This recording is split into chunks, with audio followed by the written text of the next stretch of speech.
el universo que otros llaman la biblioteca. Bienvenidos y bienvenidas a un episodio más de Biblioteca Hexagonal. Aquí estoy con el doctor Ulises León en el nuevo espacio en el que estamos grabando. Y en esta ocasión vamos a platicar de un libro muy interesante que son los ensayos de Orwell. Así es, Doctor León, Carlos. ¿cómo está usted? Bien, Carlos, es un gusto volver a estar con todas y todos nuestros escuchas en esta nueva temporada. Y recuerden, antes que cualquier otra cosa, que ninguna reseña ni comentario sustituya la lectura directa del libro.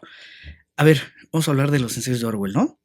Sí. Pero, bueno, me imagino, digo, si la audiencia no lo conoce, Carlos, ¿qué nos podrías decir así a grandes rasgos de la biografía de este escritor? Bueno, pues Orwell en primer lugar, como dices, es de esos autores que todos conocen, ¿no? En algún momento en la escuela te lo dejaron, en algún Sí. momento algún amigo te lo recomendó y en particular creo yo por dos obras, ¿no? Es Rebelión en la Granja del 1945 y 1984 de 1949, ¿no? Pues Orwell nace en 1903 en la India porque su papá era funcionario del Imperio Británico cuando la India era colonia. Uh-huh. Y él después regresa a Inglaterra, él estudia en un colegio que se llama Eton, me parece, o Eton se pronunciaría, que es un colegio muy importante, donde puede acceder gente de distintas clases sociales, ¿no? Porque Orwell no era particularmente de una familia muy rica. Y después de eso se traslada él a Birmania, al no poder estudiar la universidad, y en Birmania actúa como un policía del imperio, ¿no? Birmania es Myanmar ahorita, ¿no? Es el nombre del país actualmente. Y ahí pues él tiene muchas vivencias que lo hacen reflexionar acerca del imperialismo británico. Él después de eso es un desencantado de esta idea del imperialismo y vuelve posteriormente a Inglaterra donde pasa como 7, 8 años ahí vagando por ahí en distintos empleos, bla, bla, bla, siempre Uh-huh. intentando escribir.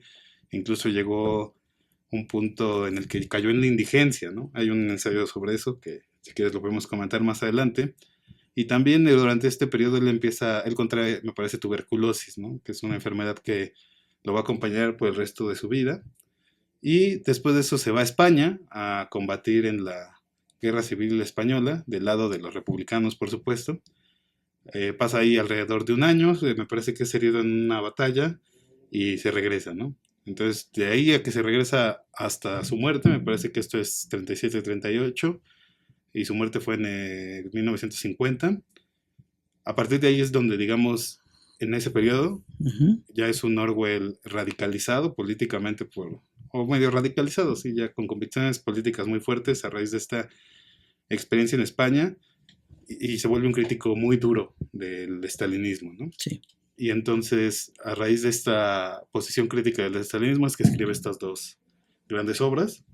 Y al final, pues él fallece en 1950, a la edad de, no sé si 46 o 47 años, Uh-huh. pero debido a esta enfermedad, ¿no? La Muy joven, tuberculosis. ¿no? Un autor Sí, muy joven. que murió muy joven. Y murió justo en lo más alto de su carrera, ¿no? Uh-huh. Con la publicación de estas dos novelas que son en realidad por las que se le recuerda, ¿no? Sí, sí, sí, sí. Y bueno, es lo que más se lee de Orwell, ¿no? La Rebelión en la Granja en 1984. Pero yo creo que lo más rico de Orwell está en sus ensayos. Me parece Sí, que es un magnífico ensayista, si no es que quizá el más grande ensayista del siglo pasado. Y yo siempre que puedo, lo recomiendo, y yo siempre que puedo, creo que se puede tomar como uno de los mejores referentes para la escritura de este género, ¿no? Que es bastante complicado este género, ¿no? sí, sí, sí. El ensayo tiene mucho, le da ciertas notas al ensayo literario, al ensayo político, que se alejan pues de este estilo académico, ¿no? Completamente.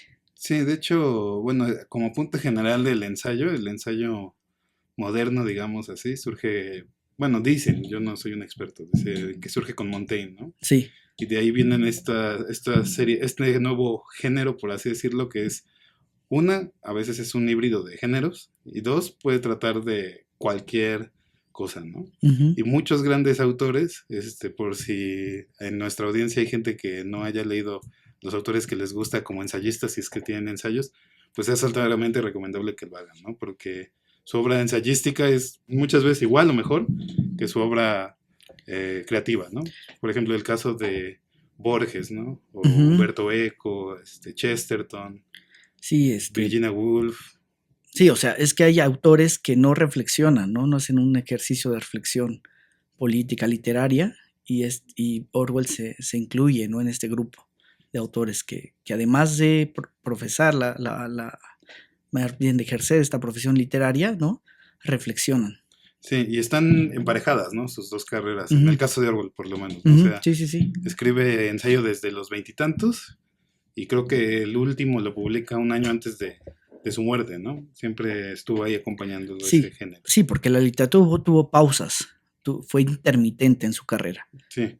El ensayo no, el ensayo lo escribió toda su vida cultivó este género. Otra cosa importante que debemos mencionar acerca de Orwell es que él era un hombre muy versátil en sus ensayos. Hay ensayos que son de una seriedad tremenda, donde tratan temas muy fuertes, muy importantes para la Inglaterra de su tiempo. Y hay otros ensayos donde no, donde es un hombre que hace bromas, donde se burla abiertamente de las cosas que no le gustan. Es un hombre que también intenta por ahí siempre casar sus intereses literarios con sus intereses políticos, ¿no? Sí, o sea, ningún tema es frívolo para Orwell. Lo No, mismo puede ninguno. hablar de, como dices, de tomar el té, de fumar un cigarro, que de sus experiencias como librero, ¿no? De sus experiencias como vagabundo incluso, que como combatiente, ¿no? Reflexionar sobre ideas políticas, ¿no? Entonces fue bastante, pues sí, se movía bastante por varios temas. Sí, fue muy versátil en ese sentido. Ujú.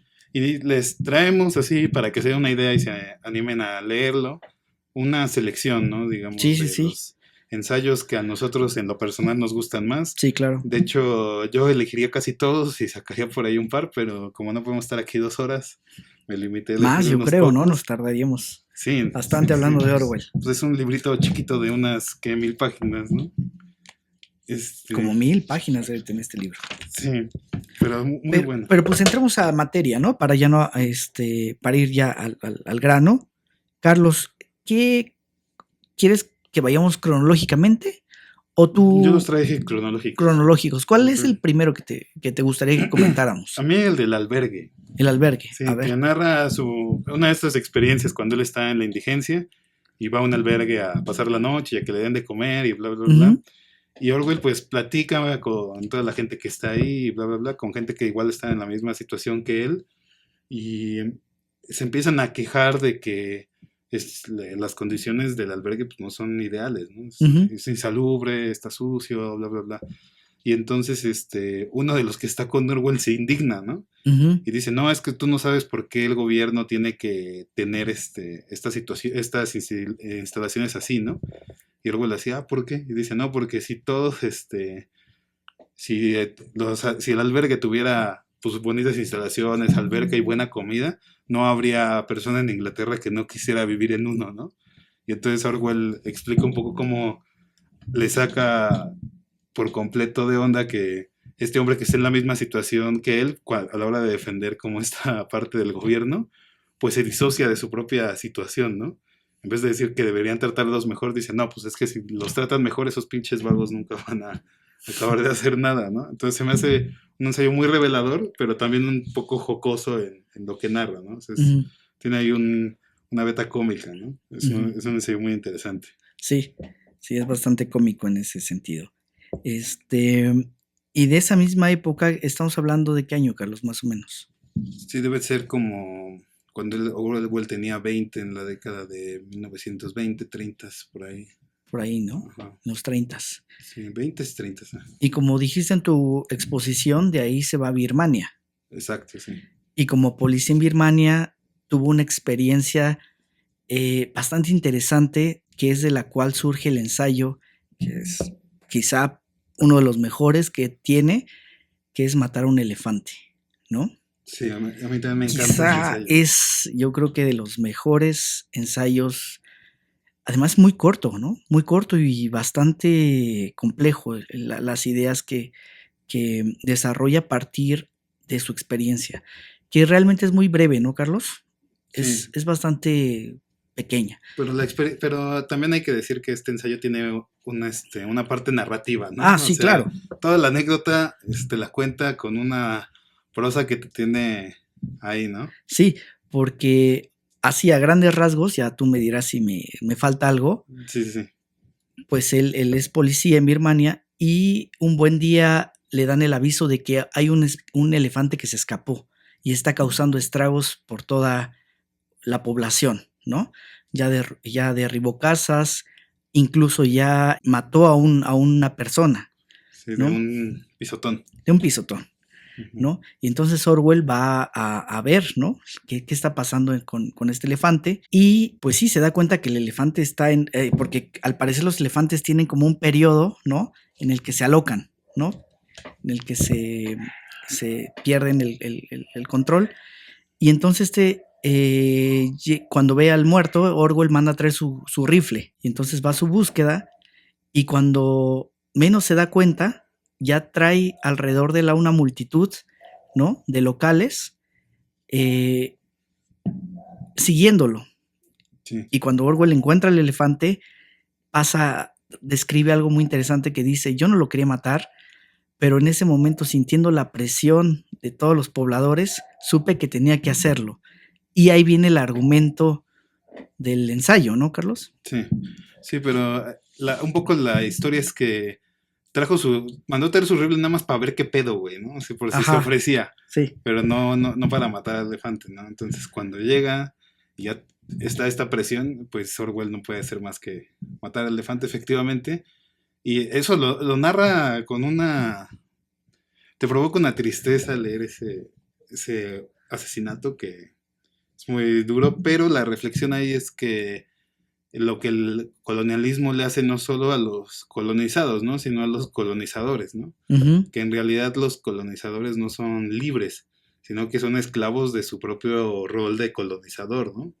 Y entonces Orwell dice, pues yo podré ser blanco de Inglaterra, pero yo estaba obligado por mi rol a hacer esta atrocidad, ¿no? Sí, creo que la frase que dice, cuando un hombre se vuelve un tirano, es su propia libertad la que destruye, ¿no? Sí. Literal, así dice. Sí, algo Y así esa la es frase. como la paradoja, ¿no?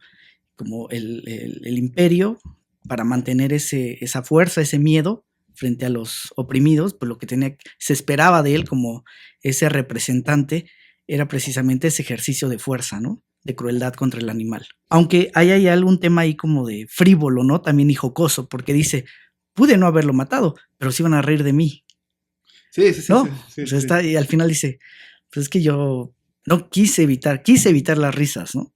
Sí, no, y aparte él era policía, ¿no? Entonces Ajá. tiene que mantener esta imagen de respeto y lo que tú quieras, ¿no? Exacto. Sí. Pero ahí es cuando dice que surge en él este desprecio contra el imperialismo, ¿no? Sí, que lo va a acompañar el resto de su vida, ¿no? Uh-huh.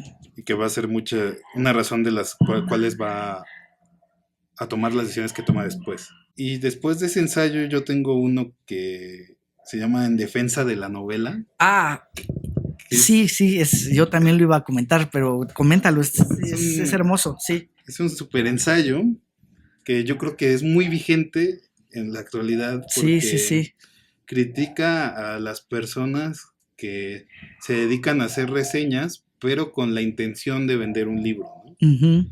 Y entonces, ahí tiene una analogía, dice, que una de esas reseñas vale tanto como la sonrisa de una prostituta, ¿no? Sí. Que pues, te busca engatusar de alguna manera para que tú lo hagas, ¿no? Sí. Y cómo eso es perjudicial para el lector y para la literatura en general. Yo creo que eso es muy vigente, ¿no? No sé si tanto con las reseñas que hace la gente, pero sí con el tipo de contenido que a veces vemos, ¿no? Uh-huh. Que chido por ellos, pero no compartimos.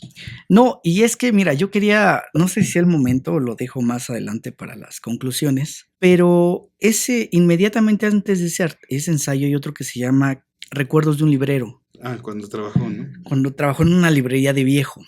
Y yo lo que leí por ejemplo, hay 4 ensayos. Digo, no sé si es el momento ya de hacer esta conclusión. A ver, échate. Pero, digo, no se me va a ir después, pero Recuerdos de un librero, En defensa de la novela, ¿Por qué escribo? Y El precio de las letras, creo que muestran a un Orwell que se preocupa por la literatura desde un punto de vista práctico, que es el dinero, ¿no? El billete. Dice, pues sí, en defensa de la novela, sí, estos reseñistas son unos embusteros, nos engañan, vuelven barata la literatura, ¿no? De tantas reseñas buenas, ya todas las novelas se presume que son malas, ¿no? Y en el del librero dice, pues también los libreros están obligados a mentir. Pero el tema es que pocos realmente, dice, sí, mienten, pero tienen que ganarse la vida. La gente que se dedica a la literatura tiene que sobrevivir de algún modo. La literatura por sí misma no, si vivimos de buenas intenciones, pues no nos va a dar, no les da de comer. No hay espacios donde la gente que hace reseñas realmente pueda tener un salario digno. Pues sí tienen que mentir y ni modo, lo mismo los libreros, ¿no? Uh-huh. Entonces creo que Orwell, hay varios ensayos donde sí se pone atención en la parte económica de la literatura, que yo no he leído autor que se preocupe por eso, ¿no? Por esos temas reales de la profesión y del ejercicio, de la venta del libro y todo eso, ¿no? Bueno, de la industria que hay alrededor del libro. Sé que lo comentamos ahorita más adelante, pero esa es como la idea que me surge también de esos ensayos. Sí, como decimos, Orwell es un ensayista muy versátil, ¿no? Sí. También, por ejemplo, ya que si quieres mejor los podemos agrupar, si quieres en grupillos. Bueno. Por ejemplo, yo ya que hiciste el ejercicio, porque yo quiero regresar después a por qué escribo, creo que ese es un ensayo sí, hay que hablar de él. Pero tiene estos ensayos como, por ejemplo, Una buena taza de té, uh-huh, donde se dedica a describir cómo a él le gusta prepararse su té, ¿no? Uh-huh. Y cómo tal porción de té puede alcanzar hasta para tantas personas en una dosis fuerte, sin azúcar, bla, bla, bla, bla, bla, ¿no? Y es una trivialidad, ¿no?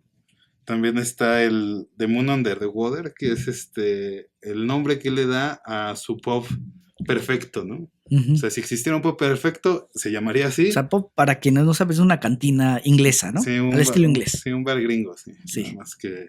Sí. Inglés. Sí, inglés. Sí. Si no gabacho, inglés. Sí.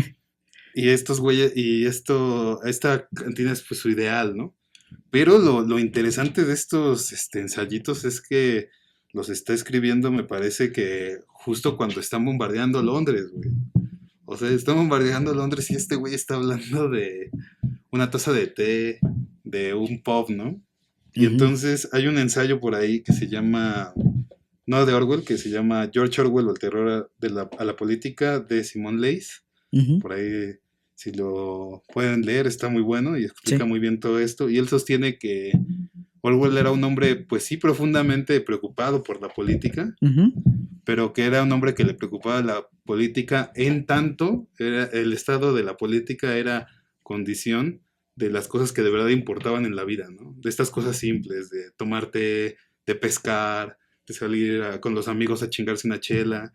Y eso era de verdad el interés de Orwell, ¿no? Salvar estas pequeñas cosas, ¿no?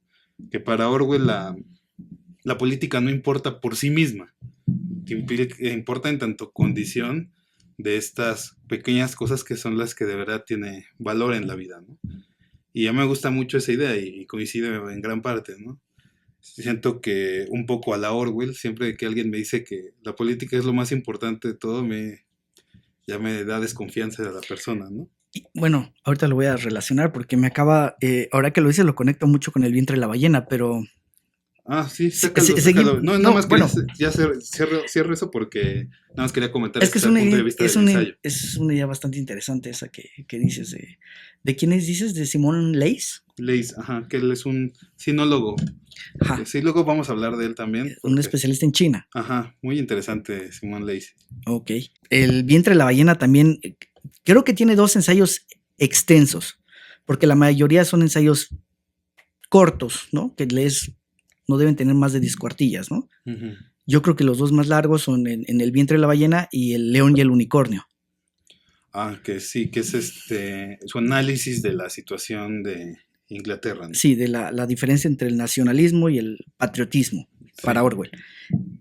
Pero El vientre de la ballena, híjole, a mí me encantó cuando lo leí y ahora que lo volví a releer para el podcast, Carlos, me descolocó, me hizo cambiar varias ideas que tenía y que tengo incluso de la vida. A grandes rasgos es un ensayo que habla sobre Arthur Miller y una de sus novelas que se llama Trópico de Cáncer. No, sobre Henry. Ah, perdón, sí es que... Henry Miller, perdón, Arthur Miller, el dramaturgo es... Otra cosa. Lo traigo en la cabeza porque hablaremos de él en el próximo episodio, ¿no? Sí. No, de Henry Miller, sí, de este escritor gringo. Entonces, ya tú me corriges o abundas en lo que yo voy a decir. Esta novela dice, el propósito de este ensayo es por qué Henry Miller escribió esta novela, que es una novela que habla sobre pues la libertad sexual, sobre gente que está viviendo en el alcohol, en la bohemia, ¿no? Justo cuando Europa está entrando en la guerra, ¿no? Esa es como la pregunta. Y pues empieza diciendo pues que a Henry Miller se le critica porque habla sobre, es un, Sí, un depravado, un habla provocador. Es habla un sobre provocador. depravaciones y la criticaban por eso. Y dice Orwell, no, pues eso es lo de menos, ¿no? Eso realmente es intrascendente, ¿no?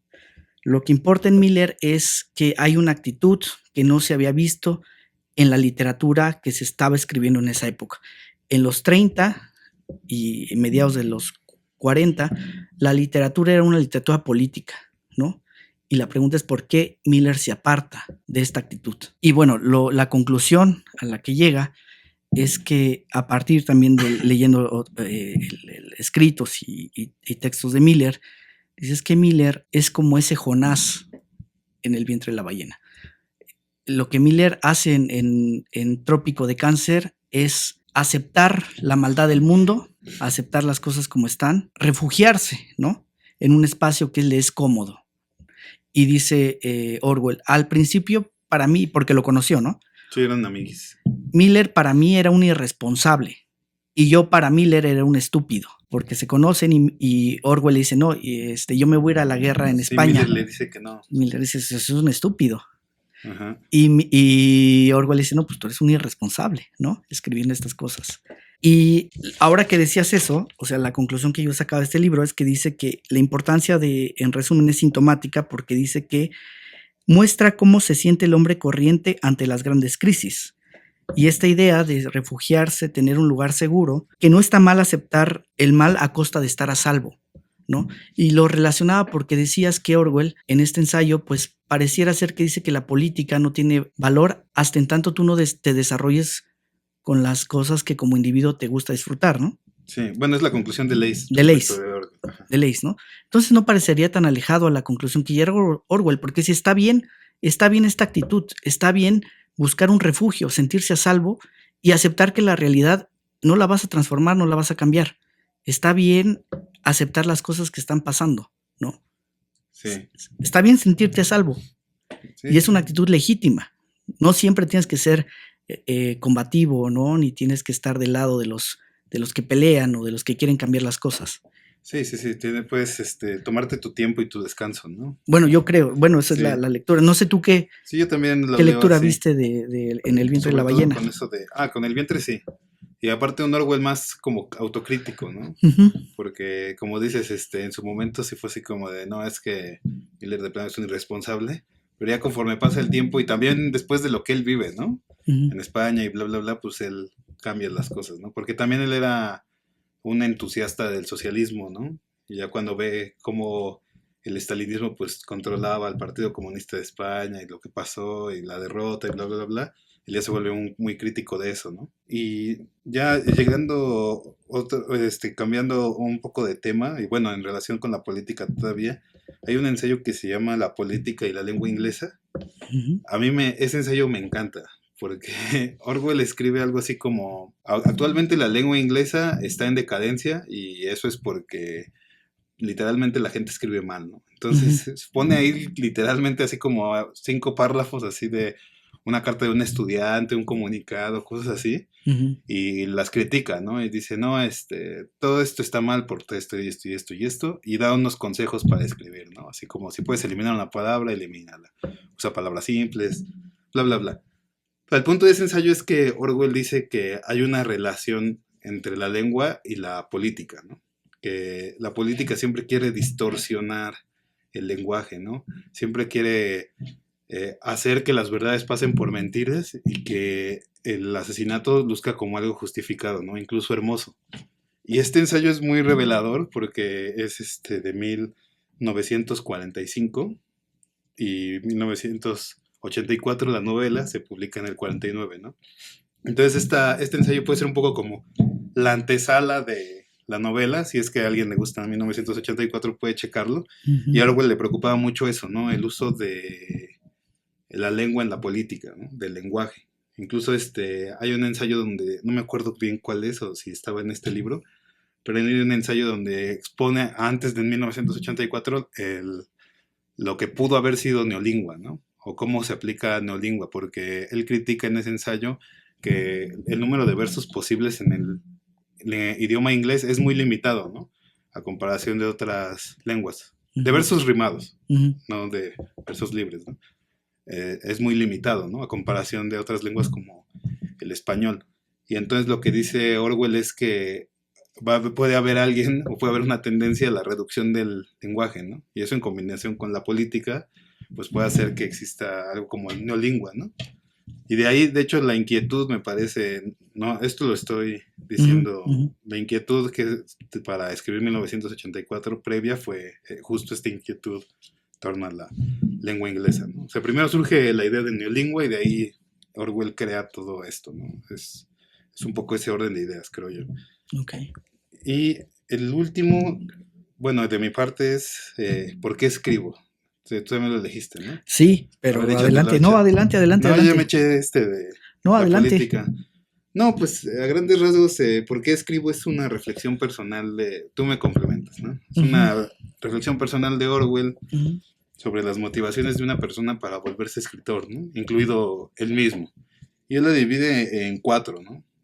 Que es el egoísmo puro y duro, quiero que me lean, quiero que me conozcan, un entusiasmo estético, o sea, el querer llevar a cabo un proyecto estético como tal, de cierta forma, sí. El impulso histórico, que es un poco esta idea de registrar las cosas que están pasando para que las entiendan las generaciones futuras, y el propósito político, ¿no? Que es yo defiendo esta idea y quiero plasmarla en mis textos, ¿no? Y Orwell dice que pues no necesariamente es una razón o otra, sino que normalmente es una combinación de estas razones, ¿no? Y para Orwell me parece que él lo que decía es que las suyas eran el egoísmo y el propósito, ¿no?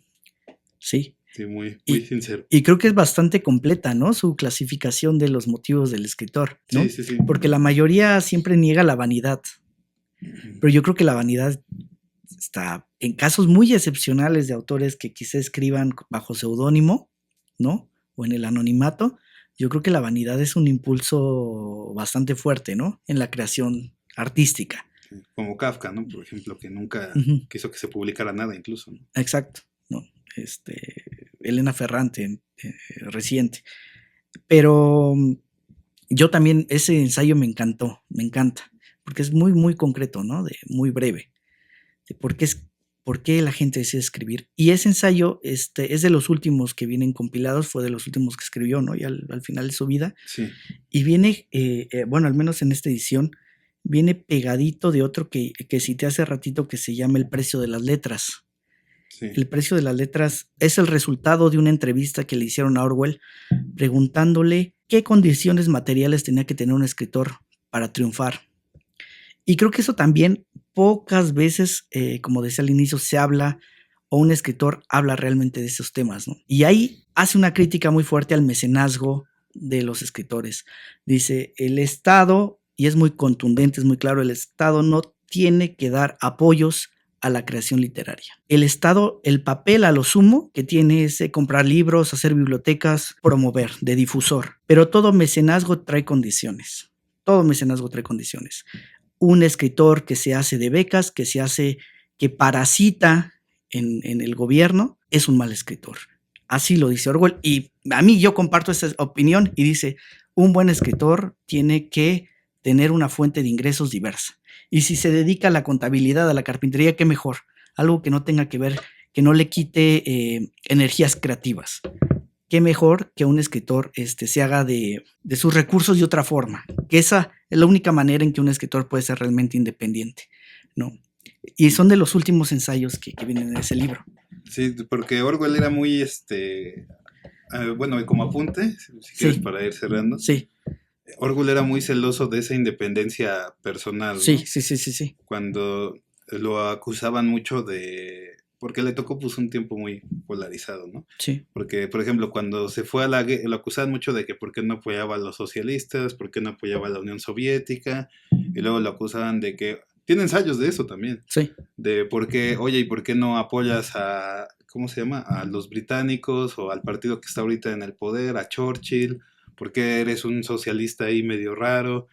Y a algo le tocó mucho esto, ¿no? Muchas críticas de este estilo, que pues se hacen en esos tiempos polarizados, pero pues Orwell nunca se dejó, ¿no? Digamos, de alguna forma nunca se dejó llevar por un lado y por otro y siempre mantuvo esa actitud intelectual independiente, ¿no? Que es raro, en ese periodo es raro, ¿no? Es raro. Uh-huh. Camus quizás también. No. No sé qué otros autores, pero no se me vienen ahorita, pero es raro, ¿no? No, y como dices, o sea, esa actitud de un intelectual independiente se ve de fondo en muchos de los ensayos que comentamos, por ejemplo, en Birmania, en Matar a un elefante. Yo viví esta situación, y dije, no, yo ya no puedo estar aquí. Y se va, ¿no? Uh-huh. Él era librero en una biblioteca de viejo. Y dice, yo no puedo ya mentir en cosas tan insignificantes como decir que un libro malo es bueno. Y se va, ¿no? Él en cosas así pequeñas, ¿no? Pero que son bastante simbólicas de defender esta actitud que tú dices de un intelectual, de su honestidad intelectual. Eso creo que es sumamente rescatable y a costa de vivir mal, ¿eh? O sea, él pudo vivir cómodamente, pudo seguir siendo un funcionario del reino, pero esta actitud creo que es lo que también se puede ver, ¿no? Lo que deja ver de Orwell. Sí, pudo también, porque también fue miembro me parece, del Partido Laborista, ¿no? Pudo haber ahí tenido ahí una carrerita o algo, pero como dices, no, esa actitud, pues le salió cara, si lo quieres ver así, entre comillas, pero nos ha legado cosas como esto, que creo que es muy valioso, ¿no? Y que no hay, como dices, salvo algunas excepciones, pues no vemos escritores con ese grado de independencia, ¿no? Quizá creativamente sí sean genios, ¿no? Hay muchos que sí, que parasitan y que llegan a ser, pero como Orwell no creo que haya. Sí, y menos en ese periodo, te digo, tan polarizado, ¿no? Uh-huh. Que bueno, hay otros casos por ahí en Estados Unidos también, que también les fue mal, pero eso lo vamos a platicar después, en el siguiente episodio. Uh-huh. Y yo creo que podemos ir cerrando esto ya, sí, ¿no? Pues sí, yo sí, la invitación a leerlo, si les gusta escribir ensayo, léanlo, o sea, porque hay que decirlo, Carlos, pues la mayoría de los ensayos que luego leemos en la revista o con compañeros o gente que quiere escribir, pues es muy académico, ¿no? Trata de seguir esta fórmula que viene de las academias. Y Orwell, creo que su estilo es de hacer conexiones que parecerían inverosímiles, ¿no? Partir de su experiencia personal y llegar a una idea, desarrollar una idea envuelta en esta experiencia, ¿no? Entonces tiene un estilo muy peculiar del ensayo y pues yo ya, para mí ya es todo, Carlos. Léanlo. Léanlo, sí. Y les recomendamos sobre todo que lean a Orwell también, si no lo han leído como escritor de novelas. Lean sus novelas muy interesantes, las platicaremos quizás en algún momento. Y pues por el momento es todo. Muchas gracias por escucharnos una vez más y bienvenidos, como dice el doctor León, a esta nueva temporada de Biblioteca Hexagonal. Doctor León. Doctor Carlos, muchas gracias. Gracias a todos los que nos escuchan. Hasta la próxima. Hasta la próxima.